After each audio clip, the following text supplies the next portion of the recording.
Namaskaram.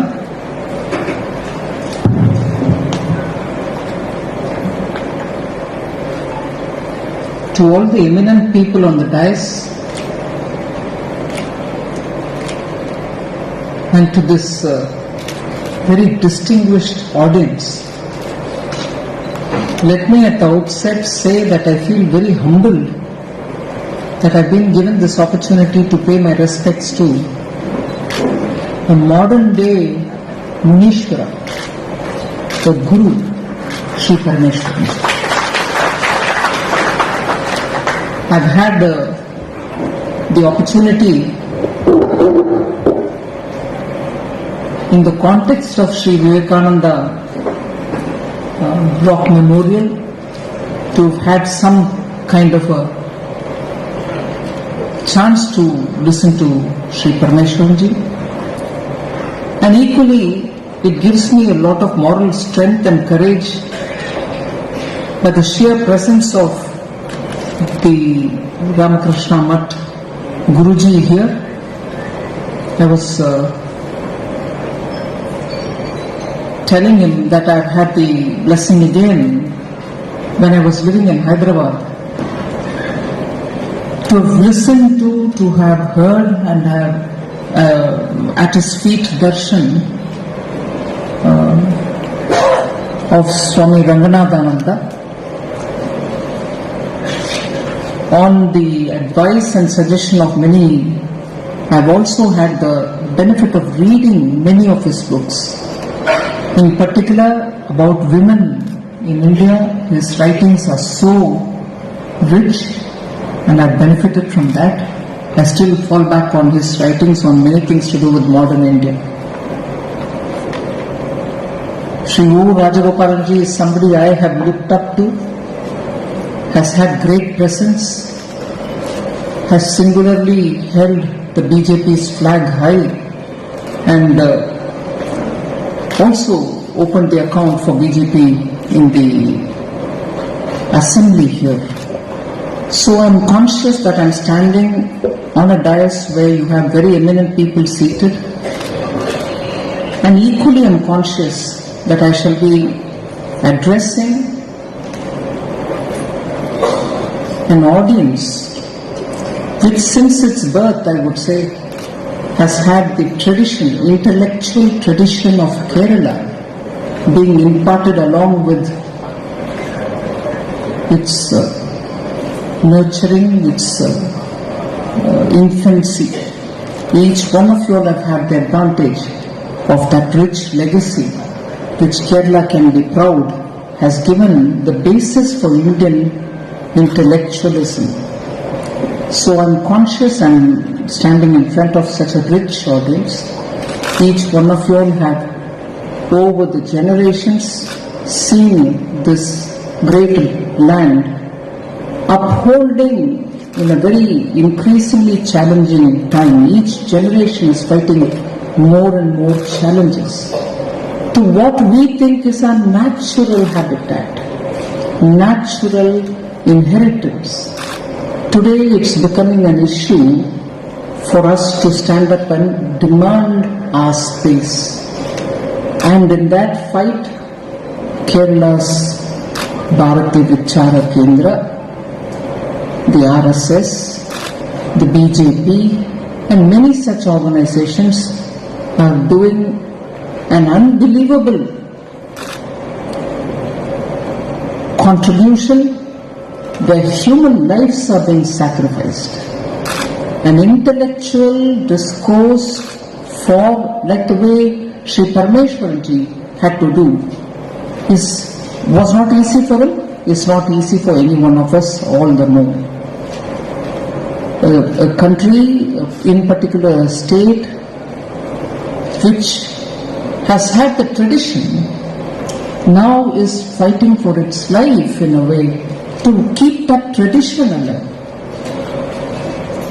to keep the tradition of discourse alive, to keep the tradition of what is inherently natural to the people of Kerala and to the people of India. It sometimes tugs you at your heart to know and to understand is this is the kind of sacrifice you need to continue living in the way in which you lived over the millennia.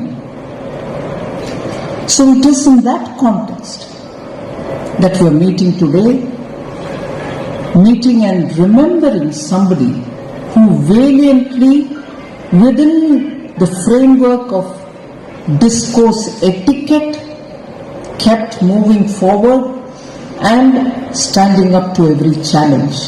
There's so much we can learn from Sri Parameswaranji today, even as we struggle to stand up for that intellectual space which we so need to protect.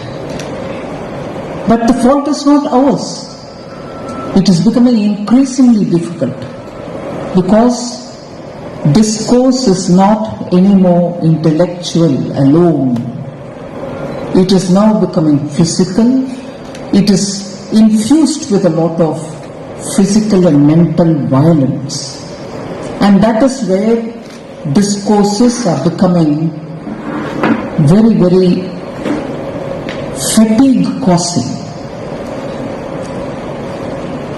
Discourse, intellectual discourse, should be intellectually stimulating. You should come out of it feeling all the more energized and mentally stimulated. Of late, there's minimum space for it, but the space is ridden with a lot of mental, physical abuses. And that is where we are treading on very difficult grounds. So it is right, and it is in this time and in this background that we remember Sri Parameswaranji. Now, without spending much more time on the Ranabhumi, as it were, I will talk on the topic given to me, cooperative federalism, the path towards Atmanirbhar Bharat. A very contextually important topic. In today's India, we would think cooperative federalism is maturing and getting on to bring in greater sense of being together in this country, which has state assemblies, legislatures, which have also got their own respective elected governments, and a union government which is called union government, because it is there with certain areas of, per the constitution, certain areas of activity delineated for it. The delineation between the state's responsibilities and the central responsibilities are there for everyone to see. But every now and then there are issues on which, more due to political considerations, the constitutional provisionalities are themselves being questioned. So it is in that context we are meeting and speaking about cooperative federalism. But we are speaking in a context where globally we are seeing very many challenges, not so much for India, but affecting India also. The challenges have been mounting, piling on, and the pandemic just brought it to the precipice. The pandemic pushed it to the topmost point of the hill, the mountain, that we feel that all of us are on the precipice. Only either you fall off or safely pull yourselves back. And that is not just for India. All countries, all multinational institutions, the global order, all of them are going through an immense phase of reset, immense phase of trying to find themselves in a newer fashion, newer design, newer language, newer articulation, and newer agenda. So we are talking about India's cooperative federalism, when the globe itself is in a state of flux.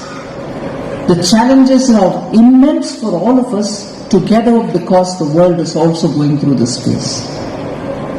And that is why when periodically all of us talk about what is this global order, has it actually helped countries like India? Has it actually helped the countries, the global south, as we would call it? Those countries which are still struggling to come up the development ladder. So in this kind of an atmosphere, for us to talk about cooperative federalism in the context of India itself is very, very important. Also because we mark the 75th year of India's independence, the Constitution has held up very well for India. Of course, periodically we do a lot of amendments and changes to suit the time in which we are living. And therefore, when we are marking the 75th year of independence, and looking at moving India through an Amrit Kal, the next 25 years when we reach India at 2047, India at 100 years of independence, what would we want this country to be like? How would we want it to be like? And that will be for the younger generations to enjoy. And therefore, now the discussion that we are doing is more for understanding if the Amrit Kal is going to strengthen the constitution, strengthen the federalism, the setup that we have, and above all, be a place where everyone is going to live with honor and dignity. And therefore, this discussion today is timely, appropriate, and it's not a discussion, I'm just speaking, and I'm sure the Bharatiya Vichar Kendra will be able to build on it, build on this idea, not essentially the idea that I'm putting across to you. I will, in the course of my talk, therefore, talk on 6 aspects of cooperative federalism as they stand today, and to say how Prime Minister Modi, because he has spent a long time in the state as an elected representative, holding a constitutional position, and at a time when these differences due to ideology were absolutely at the helm, ideological differences had really reached a level that it was affecting the discourse even then. And Prime Minister, coming from the opposition party then, but as a Chief Minister, had also spoken about how cooperative federalism should strengthen this country. And therefore, 6 aspects which I will highlight on the topic for us to further talk about it, particularly at a time when we are looking forward to taking India in the next 25 years towards India at 100. So this Atmanirbhar Bharat announcement is my pivot. Atmanirbhar, we are still talking about it when India is at 75. Wasn't India Atmanirbhar before? That's not to say that India is going to claim the territory now, but if it is going to place emphasis on Atmanirbhar, given that the globe itself, even on the one hand, when we are saying global value chains, everybody will have to integrate with one another. You have to have raw materials, intermediary products coming to India. India should also produce and value add to a lot of commodities and be a part of the global value chain so that we export commodities. We are also able to integrate the requirement of skilled workers from the raw material to the final product and so on. So you're part of the global thirst to develop and provide good living standards for the world.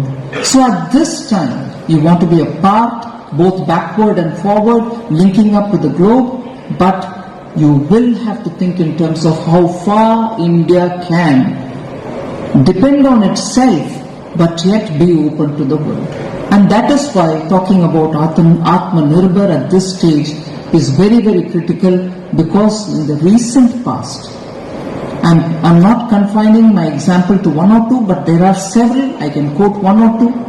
In the recent past, the advantages that India had in several areas were lost even as we opened up, or even as we remained closed prior to the opening up, and as a result, the natural advantages which our entrepreneurs brought to the economy were lost because of predatory pricing were lost because technology was getting saturated in India, and so on. So we need to have the center and states working together so that India as a whole can really move forward in each and every one of these areas. Sometimes I repeatedly quote this Panchatantra story that one bird alone couldn't have saved itself from the hunter's net, the net which brought a flock under it, a flock of birds which came pecking onto the grains on the ground.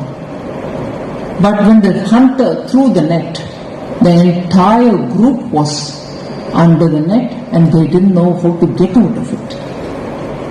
And how did they manage to get out of it? That's a very sharp lesson that is available for India, that all the birds took off at the same time and the net itself had to come out and the birds flew along with the net and there was no one bird left for the hunter to hunt. It is that spirit with which all the states together will have to work and move forward so that India can as a flock, as a whole, develop. So in this kind of with this kind of an expectation, I want to just underline the fact, in the recent past, the COVID pandemic, repeatedly Prime Minister at his own level engaged with all the chief ministers of the state and ensured that whether it is sending the PPE kits to the hospitals or the doctors at the initial stages of COVID, or afterwards sending the vaccines, making sure the hospitals had all the oxygen-related equipments to them. If one state had it, if another didn't, share it or pass it on. If you have excess quantities, all this coordination, the Prime Minister himself sat with the state chief ministers more than 1 or 2 or 3 times as it went through the lockdown, as India went through the lockdown. So that in a pandemic time also, when center and state work together, we see India today with majority of the population covered by the vaccination, not 1 dose, not 2 doses, but also the 3rd dose which is given to people. Every corner of India, our frontline workers have gone. This is not going to happen just by the center making the vaccine available. It's also because the states realized that we have to work together for the interest of our people. So, that slogan of Prime Minister Modi in 2014, which very much speaks for the ideological background, Antyodaya. Antyodaya, which is Sri Deen Dayal Upadhyaya's code, primary code. Unless we serve the last man in the queue, you're not going to be able to lift all people out of the poverty and desperation in which many of them live. And that Antyodaya was reflected in Prime Minister Modi's slogan, Sabka Saath, Sabka Vikas. There is no difference. I contrast it with the way in which one earlier Prime Minister said, the first charge on the Indian budget or treasury would be a particular community. Prime Minister Modi's development for all and being together with everybody who needs that development, Sabka Saath, we'll be together with everybody for the sake of the development of all, Sabka Vikas. So 2014 started with that. You had the financial inclusion, you used the Aadhaar to become a lot more sophisticated and a lot more scaled up. And then you also said an ordinary mobile phone is enough. You tell me where you are, we'll reach all the ration, we'll give you all the benefits that you need. And with that, it was possible to directly transfer that which has to be given to the poor or the needy of this country. More importantly, to respect the taxpayers' money, the tax amount which comes, every rupee has to have its full value respected. Unlike a situation where one former Prime Minister said, I send 1 rupee, only 15 paisa reaches the fellow who needs it. Using technology, Prime Minister ensured that everyone gets 1 rupee. If it is sent as 1 rupee will reach his account. That is the power of technology, which Prime Minister understood, that if you want to respect the taxpayers' money and not allow unfair, unworthy individuals to pilfer it away, the only way in which you can achieve it is achieve it by using technology and make it transparent. Anyone can see where it goes, who that individual is. Meaning not randomly anyone, but authorities who can see it. So this Sabka Saath Sabka Vikas was achieved and is continuing to be achieved with the respect to the money which a taxpayer pays, with an expectation that development will reach down to the last person. And pilferage containing is one of the topmost priorities, I would think, for any responsible government. Now, by doing this, that Sabka Saath Sabka Vikas also acquired one more line which said Sabka Vishwas. Now, the attempt of this government, particularly in a federal setup, where the states do have governments which are elected by the people, maybe belonging to a different party other than from the center. So trust is what he underlined, I have in the people, and people will have to understand that I am serving them transparently without corruption. And that doesn't differentiate between a state which is ruled by a non-BJP party or a BJP party ruled state is treated differently. All people of India will have to have trust by the government in them and them in us. That's the line Prime Minister always promotes, and therefore in this time, at a time when we're discussing about cooperative federalism, the attempt is first of all to win the trust of the common people. And in that, no state can have a difference. You can't say, Modi, you're wrong, because you're trying to say, I want the trust of the people in me, and therefore I'm doing this exercise openly. You can't say, Modi, you're doing this wrongly because the state government doesn't approve of this method. There's nothing in this to be disapproving of. And therefore the approach of Prime Minister Modi, having been a Chief Minister, is to win the trust of the person, not just by getting elected, but in everything that he does. The money you pay for tax is as worthy for me as the money in my own pocket. I have to utilize it to the maximum for the common good. So there's no way in which this money gets spent on anything else except for definitely a common cause. So in this, even as I move, the last one, the last of the slogan, Sabka Saath, Sabka Vikas, Sabka Vishwas, is the Sabka Prayas. It cannot be that India will develop to reach a state of a developed country, which is what Prime Minister Modi spoke when he spoke from the Red Fort during our Independence Day speech 2022. It cannot be possible that we will reach a developed country status unless all states are going to be with us, meaning all states are going to work together for the common cause, unless all people also put their responsibility forward.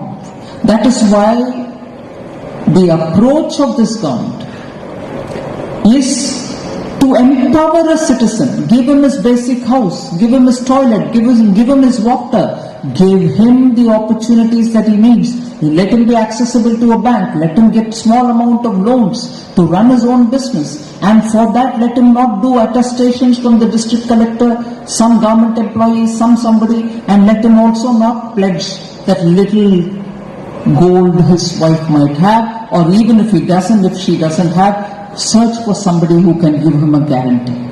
That is why most of the schemes like Mudra, Swalamban, all have government guarantee in it. The poor doesn't have to go searching for papers. And this is why Sabka Prayas is what is in that, through empowering him, given the advantages that he needs for basic living. And after that, he doesn't need anybody's help. He'll be able to access his own and decide how he wants to lead his life and his family. So empowerment versus entitlement. When you do this empowerment versus entitlement, you know that there is no way in which just one section, or repeatedly the same section, or repeatedly the same set of families would say, I've always had it for 50 years, you give it to me even now, whether I deserve it or not. No longer the case. Now the case is, if in a street there are 10 families which are entitled for something, they will get it. There we don't see whether he is my guy, or is he wearing a red uniform, or is he wearing this, or is he doing that. None of that. He is an Indian citizen. He will get it. He will get it because he is entitled to have it, because he should be empowered. And after that, there's no more claims there. Therefore, I want to show how in Atmanirbhar there are 3 C's which govern the government policy. And therefore the 3 C's also govern the center-state relationship. Now if the 3 C's govern the center and state's relationship, it's the same approach towards the citizen, and therefore the states, all of us together like the flock of birds.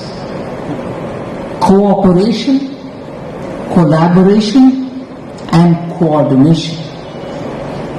Unless states cooperate, not just with the center, but even within themselves, among themselves, between themselves, whether it is river water, whether it is excess dam capacity, whether it's a link road, whether this port versus that port, there is no such competition which should deny some state and build on some other. So cooperation. Now PM Gati Shakti is something where the synergy is what is being played upon. There is one dam, or there is one industrial estate, but to that industrial estate no settlements or cities are connected. There is some MP who wants a railway station is given, but the railway station serves no purpose for the industry, for the exporter, for the raw material supplier or the farmer. But the railway station is there because there is some MP who is powerful enough to get it. But the exporter, the farmer, the industrial unit which is coming, all of which need a connection, now says, look, we are all isolated, where do we get this going? Give us some allowance for it. That railway station was with government fund, with taxpayers' money. The PM Gati Shakti, therefore, looks at resources which have been spent for creating assets which can strengthen India, and tries to link it with the neighborhood, be it a settlement of farmers, a village, a set of villages, or to a neighborhood which has a port, through the port where exports happen, and therefore money spent earlier, monies which will be spent in the future, will all go through this PM Gati Shakti route, where you're saying, will it serve more than one cause? Multimodal. Will it benefit this state as much as that state, as much as that port, as much as this farmer? That vetting happens so that national resources can be used to benefit more than one cause at a time, one state at a time, more than one objective of the economy, export or domestic consumption at a time. Also optimally utilize rare and renewable energy such as electricity and so on. So the national priorities will have to be seen through these 3 C's: cooperation, collaboration, and to coordinate among the states. This principle of governance, it sounds like, some corporate sector executive which says, no, this is how we have to do because efficiency matters for our company. Why can't it be governing governance for a country? We need that so that states understand center works together and national priorities will have to be set and addressed. Now the second of the aspects that I said, which I highlight here, is economy in the cooperative federalism. In today's India's context, everywhere, all of us are conscious that many things that we can produce, which we need, which are final consumption products, furniture, electrical fittings, even these are getting imported in a huge number. Prime Minister used to quote the example of agarbattis, which each one of us uses in our daily prayers every day in the temples, in Buddhist monasteries. Agarbattis are used.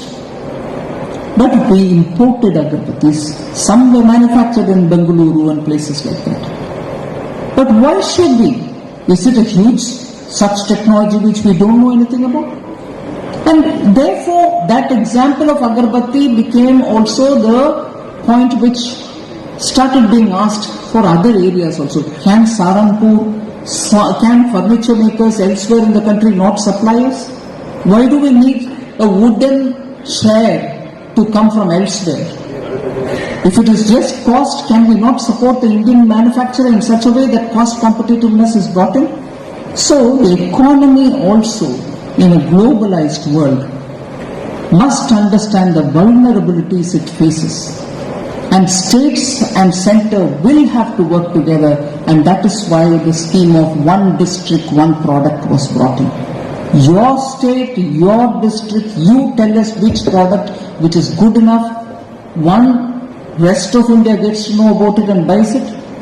Two, with good lot of funding given to them for common facility, packaging, exporting, finding the markets elsewhere, using our embassies and high commissions, we should be able to market that district product even abroad other than selling for India's own markets. Now for this, the technology again, e-market, networking with buyers outside, all this is being facilitated. And this development will benefit every state. And here, many of us, for instance, forget the fact that India's size and some states' size are larger than some countries abroad. Some of our states are bigger than some of the European Union members. The products are worth getting scaled up and for exports.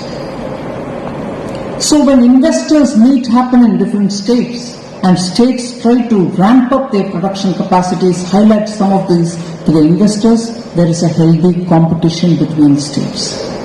And that is one of the ways in which center also works together with the states to find out what is it that the center has to do to make that state all the more investment friendly. More than 1,500 laws which were decadent and archaic, which existed on the files. And because it existed on the files but served no purpose in the ground, there were some unscrupulous, not all of them, but some unscrupulous officers who would quote that and say, hey, your business doesn't comply with that, what do you want to do? And benefit something for himself rather than think about the business or the country.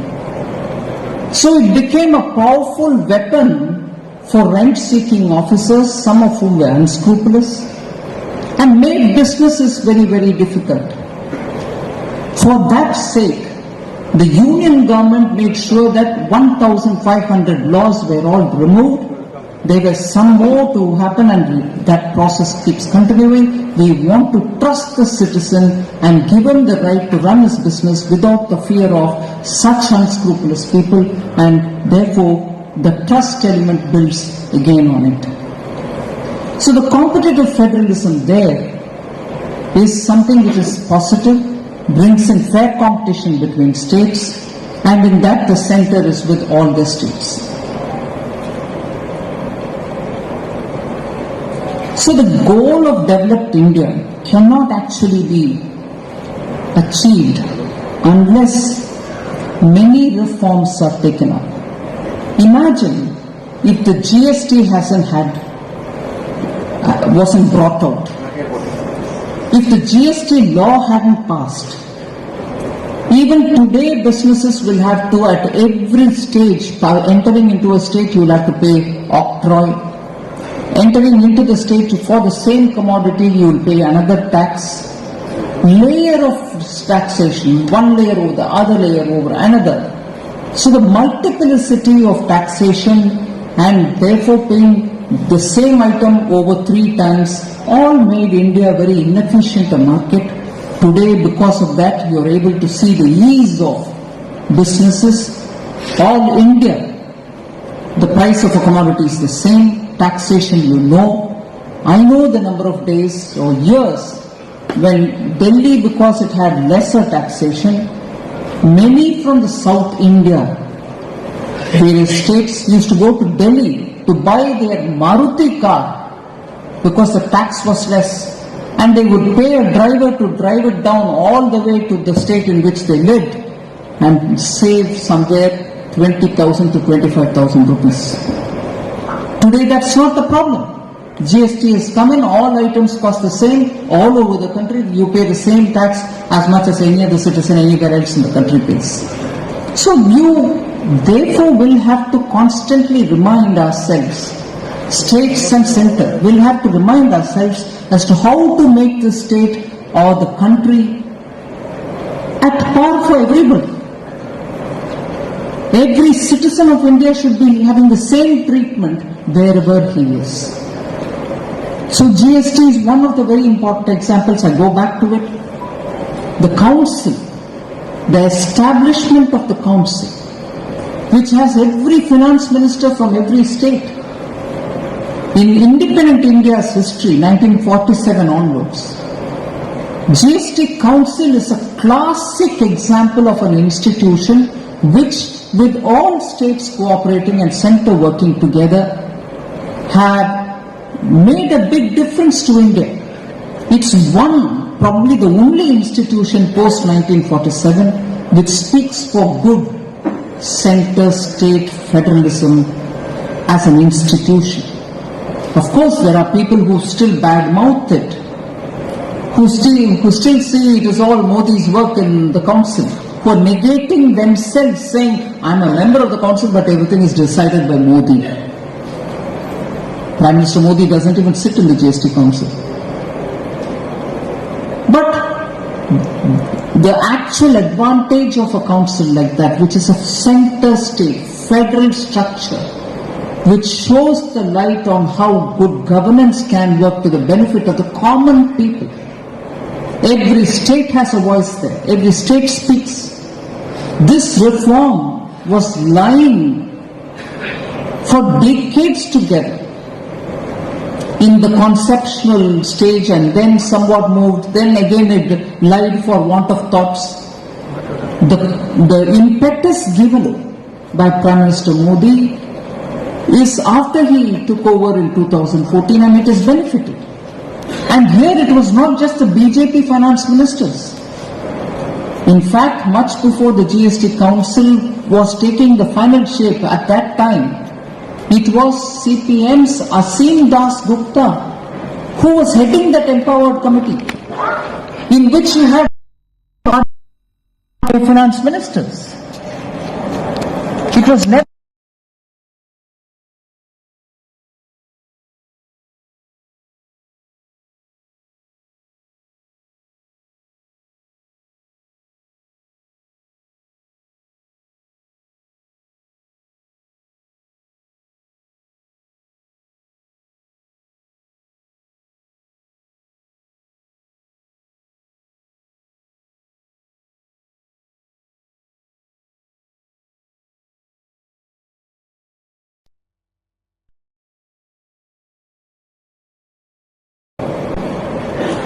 One other institution is the Finance Commission, which actually every 5 years, every 10 years goes to the states, talks, understands what is got to be done for the next 5 years, takes every state's viewpoint and does the maximum for all interests of all states.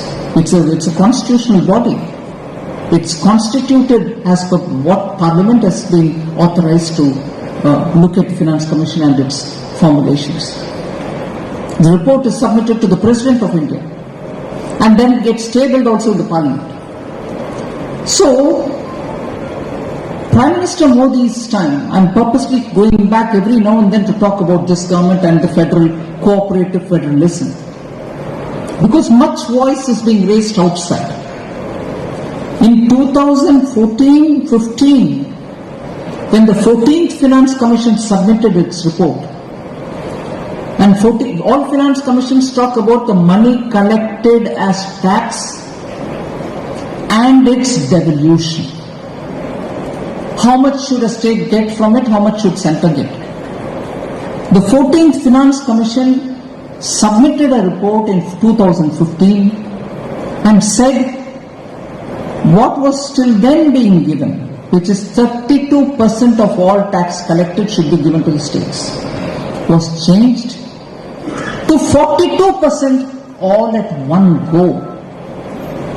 Meaning, till then, if out of every 100 rupees that was collected from tax, 32 rupees had to go to the states. That Finance Commission said, now you raise it to 42%, which means the centre will have lesser amount in its hand. Prime Minister Modi, without a second thought about it, fully accepted that Finance Commission, and that is why today states get 42% of the amount, now reduced by 141% because J&K is no longer a state. It will soon become maybe sometime.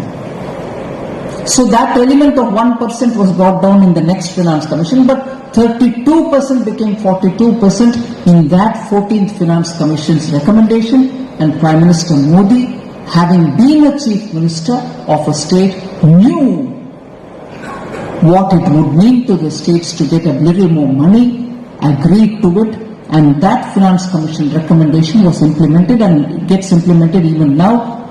The next Finance Commission has come in, submitted its report as well, and that is implemented. So not only that, the quantum of money which goes to the state is much higher, in spite of all the contrary views that you may hear outside. There is no way in which 41%, or the earlier 42, now 41, can be reduced. There is a misconception which is getting built. Oh no, this 41% you will give, but the quantum being collected as tax is whatever it is, but centre collects more in the name of cesses, and cesses are never distributed to the states, and therefore you're taking away more tax capacity that exists in the common, citizens. In the name of cess, you're taking it and taking it for yourself. And that money taken for yourself never reaches the states, is the allegation. And that allegation obviously vitiates the centre-state relationship. But that allegation, as I said in the Parliament more than once, that allegation is completely unfounded. It has no basis. Because even if you assume centre collects cess, education cess, health cess, infrastructure cess, the money it collects in the name of the cess is not kept for itself. Centre has no terrain, if you know what I mean. The land area where the projects will have to happen are all with the states. Centre doesn't have anything except for the union territories, a few of them here and there, where that money can be spent. If you suspect that it is being spent by the centre for itself, it is only the few union territories.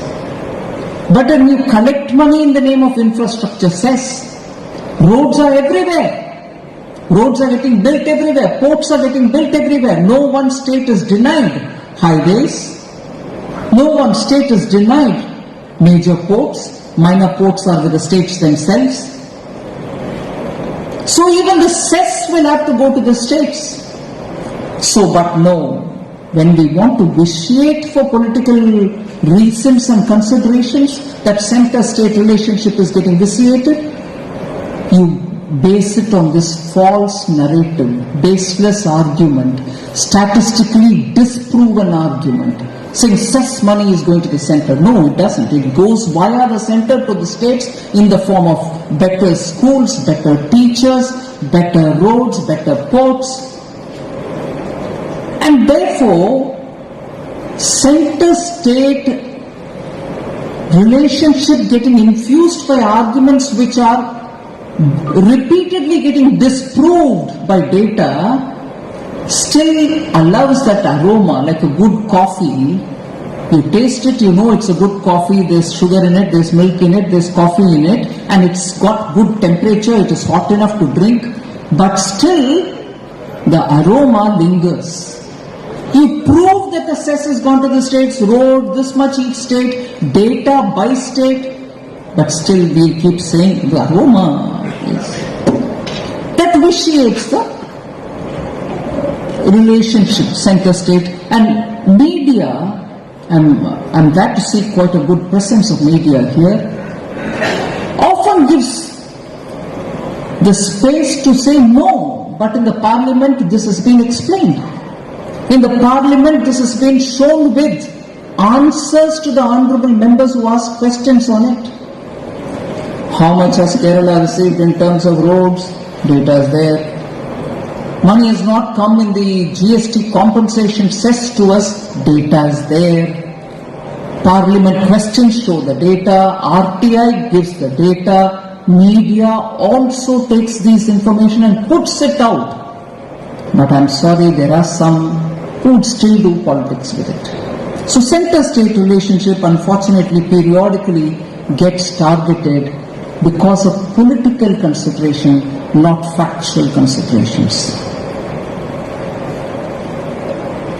I can go on to talk about Niti Aayog, which has come in the place of the Planning Commission. It no longer works like a body which dispenses money at the pleasure of every state chief minister coming and bowing before it. There's no bowing required now under Prime Minister Modi. Every state gets the money in due time. And let me say, with a certain sense of authority and responsibility, during the pandemic and immediately after that, and in the year 2021 and 2022, wherever we had the comfort of some more revenue coming in, I have paid even one extra installment much ahead of the time so that states don't run short of money. In November of 21, February of 22, extra installments were given. An installment which has to be paid next month or the month ending in March have also advance been sent off, saying you please take the money, you should have the money in your hand. So data can prove it. The other aspect which I'd like to speak about, which is very much in the current debate today, everybody speaks about it, is the fiscal soundness of states. And for an Atmanirbhar Bharat, the fiscal strength, the soundness is a very critical component. There are new sources of risks which every state is facing. The temptation to spend on non-merit goods. You create an asset. You want a school building, you want a bridge, you want to have a water tank in a village, you want to have a pipeline coming. All this is very necessary. But if you start expanding on contingent liabilities, which will be there for every government afterwards to keep paying it, whereas when you create an asset, it generates revenue not just immediately but for 10, 20, 15 years. So the temptation of getting into such not so viable non-merit expenditure is very high in some states. And these overdues, you take a loan, not spend it on building an asset, but spend it on something today. You want to give something away freely to everybody with borrowed money. It is an intergenerational burden you are creating. For attending to today, you are burdening the coming generations. Fiscal health of the state gets affected. And by constitution, because it provides a certain article which says, Article 293, which says Centre can discuss and raise these questions, then it becomes an issue. Oh no, Centre State, how are you asking me? I am the government here, I can spend on whatever I want, it's none of your business.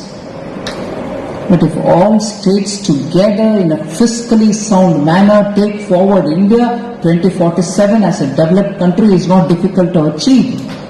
But if now I only want to talk about today's non-merit expenditures and I borrow endlessly for it, beyond my capacity and needs, it certainly becomes a matter of concern for all of us.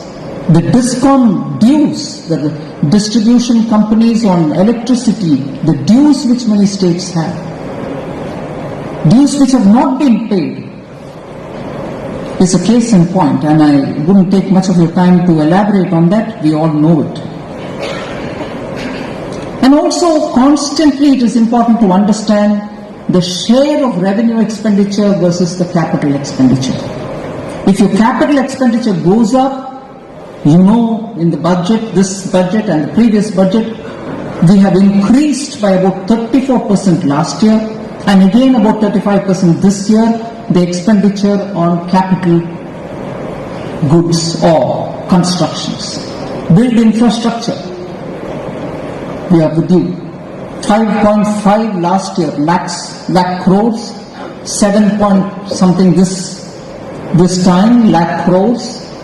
And in that 7 point something, 1 full lakh goes to the states as interest-free 50-year amount so that you build something, create jobs, create assets. Now Centre wants to give you. There were states which initially said, no, we don't want this money because you'll start monitoring us. Monitoring we do anyway. If you want a World Bank assistance, you will have to get it from the Centre, through the Centre as a back-to-back loan for some project in your state. That is monitored by the state Centre. So, vitiating a narrative, saying if I take this budgetary provision for 50 years interest-free to build dams or build roads or build some schools in my state, I will get monitored by the Centre. I don't want that monitoring by the Centre, I don't know, Pakistan. Vitiating this atmosphere, it is given at a time when you spend on capital expenditure, jobs can be created, the multiplier effect will be more, the virtuous cycle will set roll, and the revival of the economy will be quicker. No, but this is how we want to politicize Centre-state relationship, that if Centre gives money to the states, they come under the monitoring ring or the radar of the Centre, so we should not take it. Look at the element of toxicity in this argument. Will India have come this far if every state said, no, Centre, don't give me money in the last 50, 60 years? So this approach to dealing with Centre-state relationship of toxic arguments even for legitimate activity vitiates the atmosphere for Centre and state.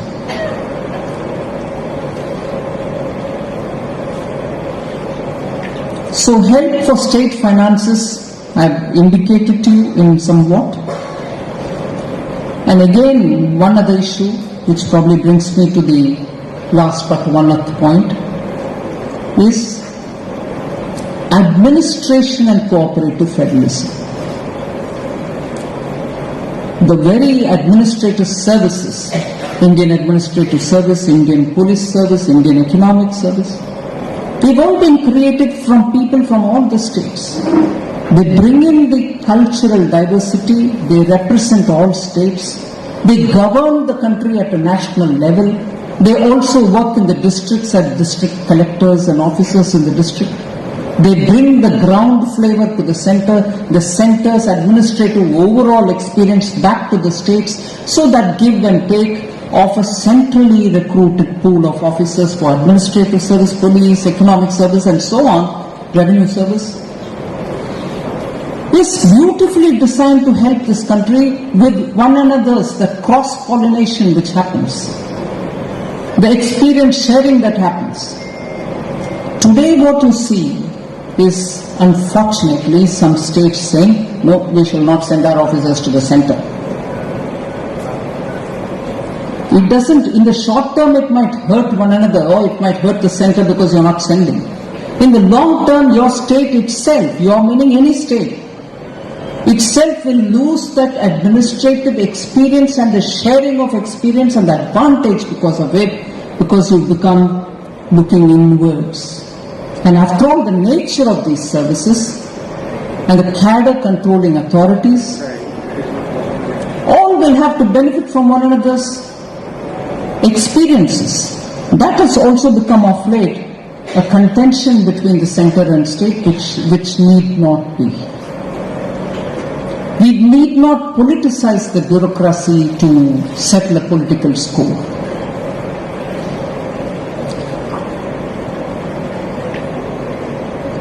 In June 2022, a Chief Secretary's Conference was held in Dharamshala. A lot of things were discussed. Niti Aayog was also there as to how states and their finances also were reviewed. A lot of lessons were learned from it.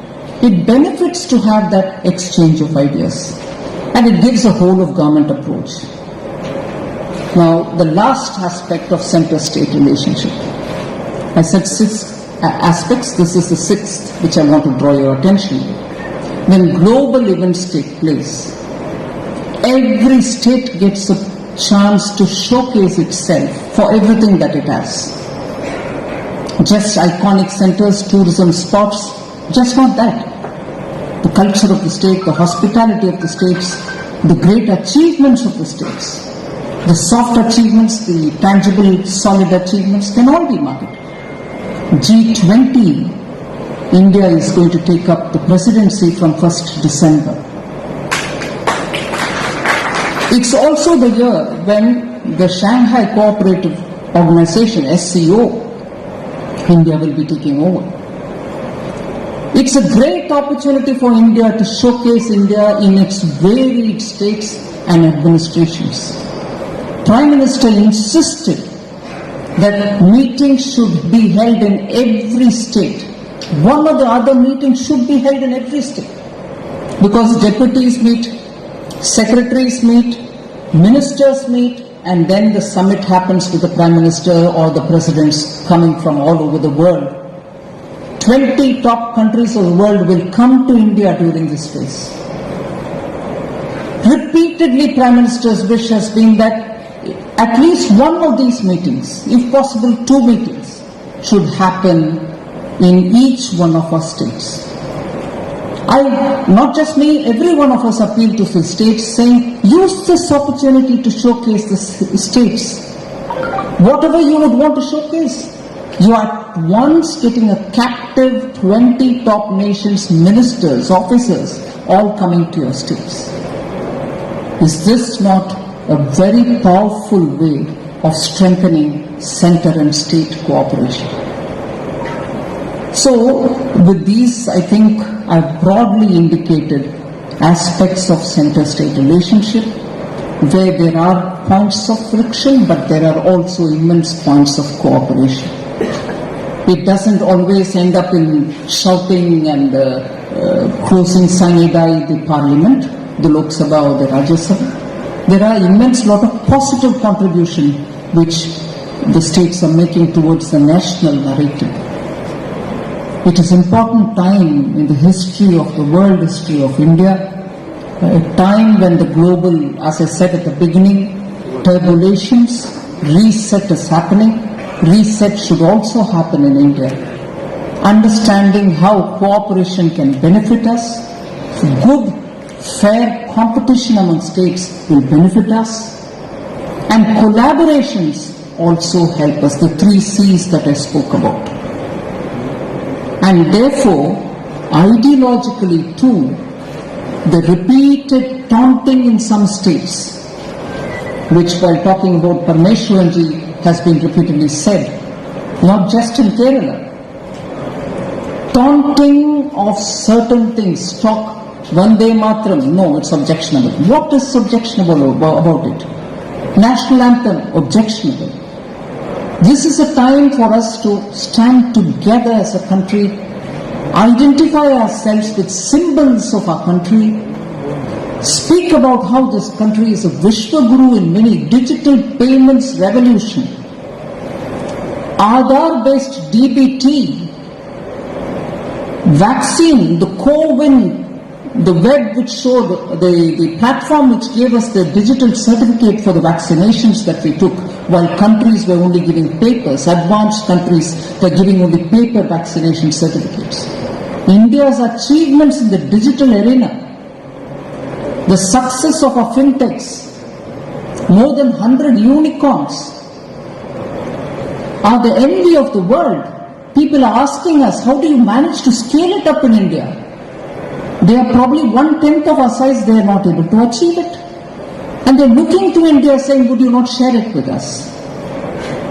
And at a time like this, it's important for all of us, states as a center, municipalities, panchayats, each one understand and be proud of the heritage. 75 years of independence, every week one or the other freedom fighter's story who's been less known has been taken up and promoted in a big way by the Prime Minister. We need to recognize every hero of this country. Known, unknown, sung, unsung, all of them will have to be brought to the light.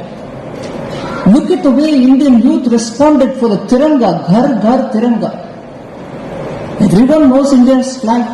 Everybody knows what is Tricolor. But that utsaha, but that enthusiasm with which people came about. Citizens are proud. Sometimes I just wonder if politics unnecessarily plays out too much in our lives, that this great country sometimes becomes less in self-confidence.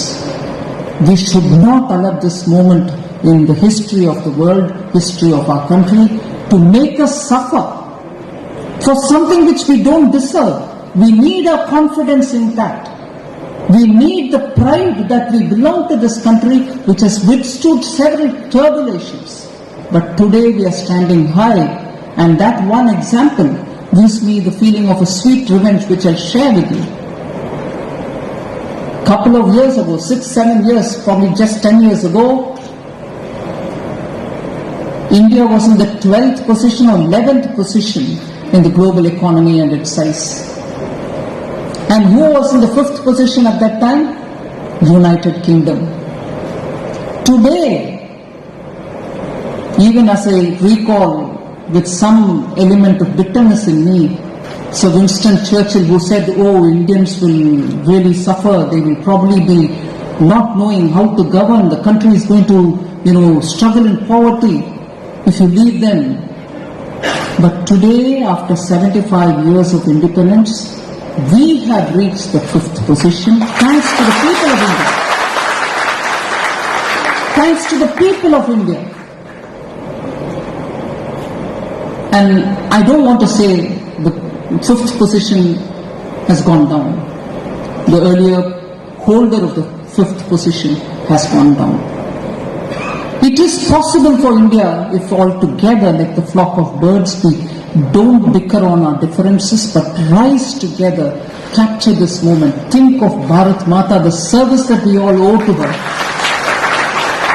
Take this country forward, and the Panch Pran, which was said by Prime Minister during the Independence Day speech, just throw away, cast away the legacy of the colonial rule. We don't need to remember any of that. Well, I'm speaking in English, but I'm sorry, we don't need to remember any of that. But remember the inheritance, the legacy, the proud legacy that we have. It's been a country of saints who gave up great living for many things and lived for the benefit of the people. We need the next 25 years in the memory of such things and build, and that is where Sabka Prayas, you, me, everyone will have to try to build and take this country forward to where it was once, the world's richest, largest economy during Krishna Deva Raya's time. That's where we need to be. So thank you very much for giving me this opportunity. And I pay my respects to Shri Parameshwaranji, and thank you Bharat Vichar Kendra for this good opportunity to discuss some of the critical issues. Thank you very much. Thank you.